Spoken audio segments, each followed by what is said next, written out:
n'est pas organisé de manière cohérente, c'est évanescent. Donc vraiment, l'échange d'articulation entre ces deux aspects de notre pensée peut être une des clés pour ces aspects de l'intuition. Alors pour les dons ensuite, là il y a beaucoup de choses qui sont faites sur les calculateurs prodiges. Ce que l'on voit, c'est que souvent sur les hypermnésiques ou les calculateurs prodiges, c'est souvent quand même, ça dépend, hein, mais il y a des fois un aspect vraiment de dissociation. C'est-à-dire que ça peut être parfois un don qui va toucher vraiment certaines aptitudes et pas ce qu'on pourrait appeler l'intelligence générale ou un facteur d'intelligence vraiment plus général. Mais là ça demanderait plus de développement. Mais c'est un peu les éléments que j'avais un petit peu pour vous répondre. Bonsoir. Bonsoir. Je voudrais revenir sur l'aspect émotionnel, parce que vous avez dit tout à l'heure qu'effectivement on se souvenait mieux d'un fait, enfin, ou d'une émotion s'il y avait une charge émotionnelle importante.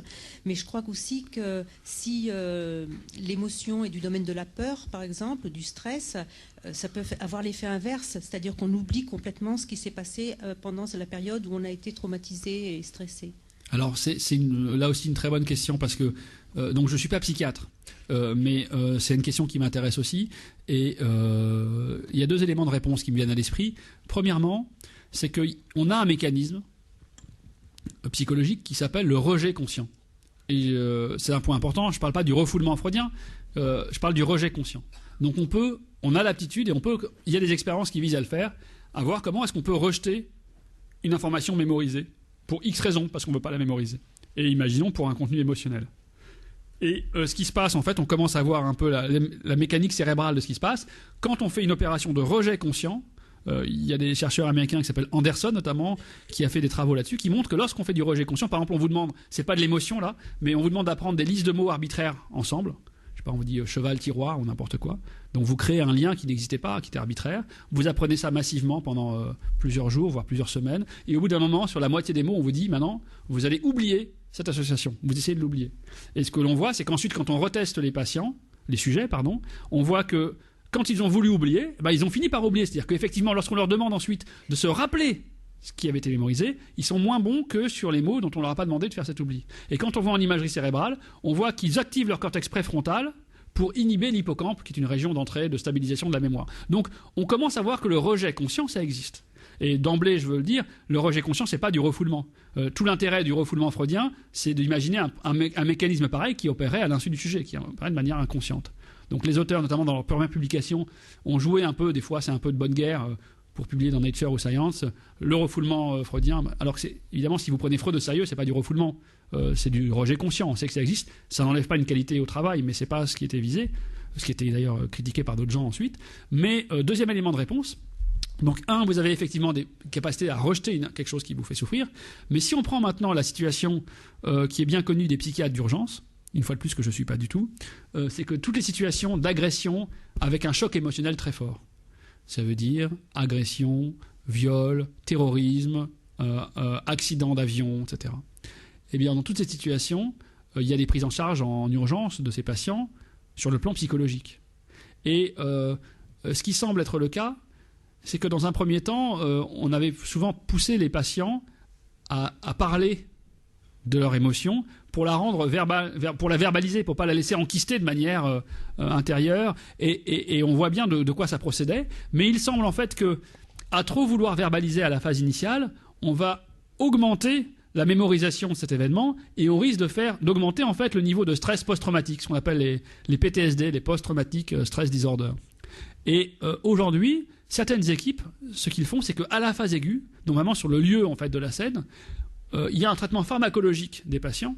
Alors, il ne s'agit pas, c'est pas un truc vétérinaire, hein, il y a du discours, il y a des parles, etc., c'est pas le problème. Mais qu'il y a une injection ou d'administration de médicaments qui vont jouer notamment sur le système bêta-bloquant ou adrénergique, voire sur le système également des drogues comme des benzodiazépines un peu amnésiantes, pour essayer de diminuer la réaction initiale qui pousserait sinon à une réaction émotionnelle, à un souvenir trop traumatique pour le sujet.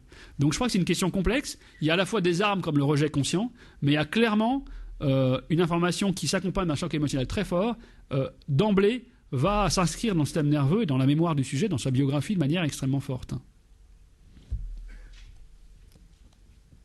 Vous aviez une question ? Bonsoir. Bonsoir.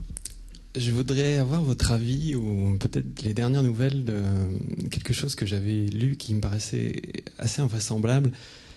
Des expériences de Monsieur Libet, Benjamin Libet, je crois, Oui. qui semblait indiquer que, alors, sous toute réserve, avec des gros guillemets, que la conscience pouvait remonter dans le temps.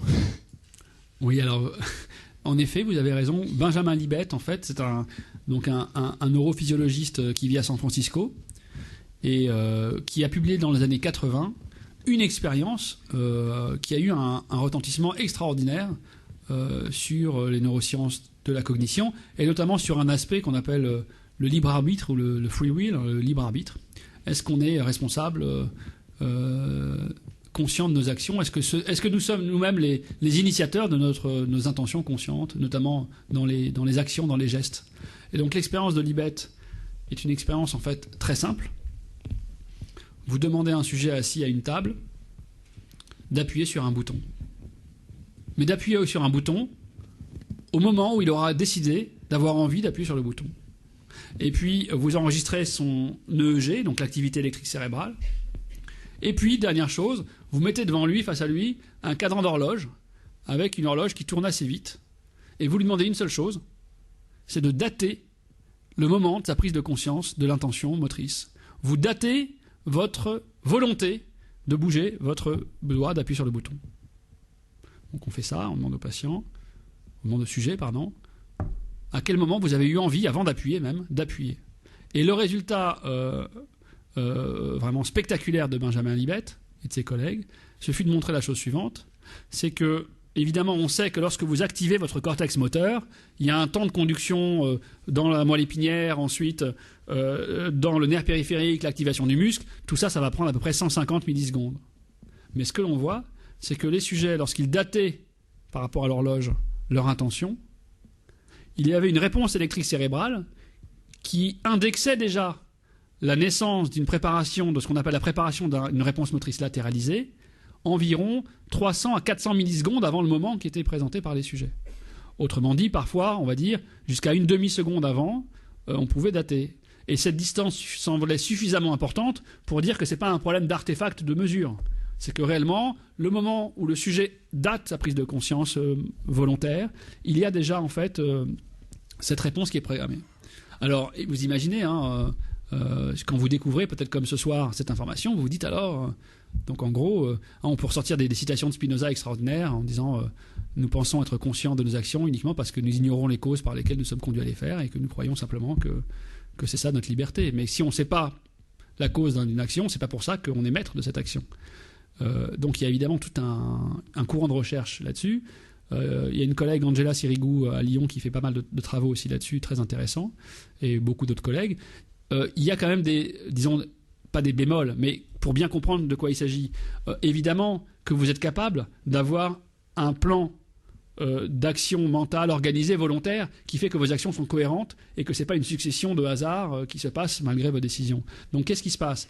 En fait, ce qui se passe quand même, c'est que quand vous faites cette tâche de Benjamin Libet, effectivement, le sujet, vous lui demandez de dater le moment de sa prise de conscience, mais vous lui demandez autre chose. Il y a ce qu'on appelle en fait une métatâche. C'est-à-dire que la tâche, c'est vous appuyez quand vous voulez, mais la métatâche, c'est je suis assis et je dois, à un moment donné, avoir envie d'avoir appuyé, et à ce moment-là, je dirai ce que je veux faire. Et donc il est possible que la réponse de Benjamin Libet, ce soit un reflet de la métatâche du sujet. Et autrement dit, et ça c'est quasiment ensuite, c'est à la Heisenberg, ça veut dire, vous modifiez la tâche, vous allez modifier le phénomène, donc c'est très difficile de pouvoir se rapprocher de ça. Néanmoins, ce sont des résultats qui viennent déjà montrer pas mal de choses, qui montrent qu'il n'y a pas d'homonculus, que c'est pas un petit bonhomme qui vous pilote et qui vous dit c'est le moment d'appuyer, ça passe pas par la glande pinéale, c'est pas une vision un peu parfois caricaturale qu'il y avait eu. Je pense au modèle de Descartes qui avait été de dualisme en fait. Donc c'est un résultat assez intéressant contre le dualisme, c'est un résultat intéressant pour relativiser ce que c'est que la prise de conscience dans une action, mais évidemment il faut le prendre, je pense, à la hauteur de ça. Et il y a eu des résultats très récents en IRM fonctionnel qui ont visé à élargir cette tâche de Benjamin Libet, un travail de cette année, c'est peut-être à ça que vous faites référence, qui a repris ces études et qui vont dans le même sens. Vous avez une question ?